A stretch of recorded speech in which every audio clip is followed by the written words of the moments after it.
ഇന്നത്തെ ടോപ്പിക് കണ്ടങ്കാലിൻ്റെ ഉളുക്കുകളും പറ്റിയാണ്. Ankle sprain.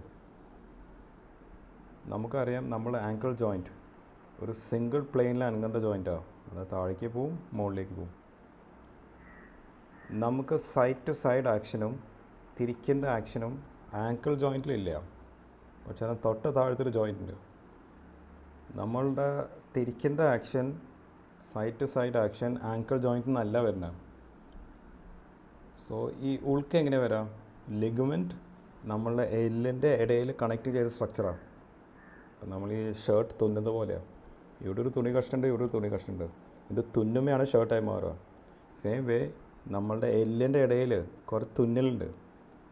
സോ അധികം സ്പ്രെയിൻ വന്നാൽ ആ തുന്നൽ വിട്ടുപോകും. സോ നമുക്കിത് എത്രത്തോളം വിട്ടുപോയെന്ന് നമുക്ക് പറയാൻ പറ്റില്ല. ചെറിയ അകൽച്ചയാണെങ്കിൽ റെസ്റ്റ് എടുത്താൽ മാറും. സാധാരണ 5 days ഒരു ലിമിറ്റഡ്, അതായത് അധികം നടക്കാതിരുന്നാൽ ചെറിയ അകൽച്ചയാണെങ്കിൽ മാറും. മാറിയില്ലെങ്കിൽ നമ്മൾ നിർബന്ധപൂർവ്വം റെസ്റ്റ് കൊടുക്കും. എങ്ങനെ? പ്ലാസ്റ്റർ ഇട്ടിട്ട്. കാല് അനങ്ങാതിരിക്കാനാണ്. അനങ്ങാതിരിക്കുമ്പോൾ നമ്മൾ ഈ കീറിയ ഷർട്ട് തുന്നുന്ന പോലെ ബോഡി തന്നെ ആ ലിഗമെൻറ്റ് തുന്നി പിടിപ്പിക്കും. അപ്പോൾ ചില ആൾക്കാർക്ക്, എസ്പെഷ്യലി സ്പോർട്സ് കളിക്കുന്ന ആൾക്കാർക്ക് ഭയങ്കരമായിട്ട് തിരിഞ്ഞാൽ അത് മൊത്തമായിട്ട് വിട്ടുപോകും. അങ്ങനെയാണെങ്കിൽ നമ്മൾ MRI സ്കാൻ എടുക്കേണ്ടി വരും. ബിക്കോസ് ഇത് തെറ്റിക്കൊണ്ടിരിക്കും, നമ്മുടെ നീ ജോയിൻറ്റ് തെറ്റുന്ന പോലെ.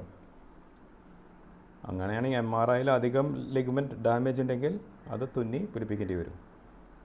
Thank you.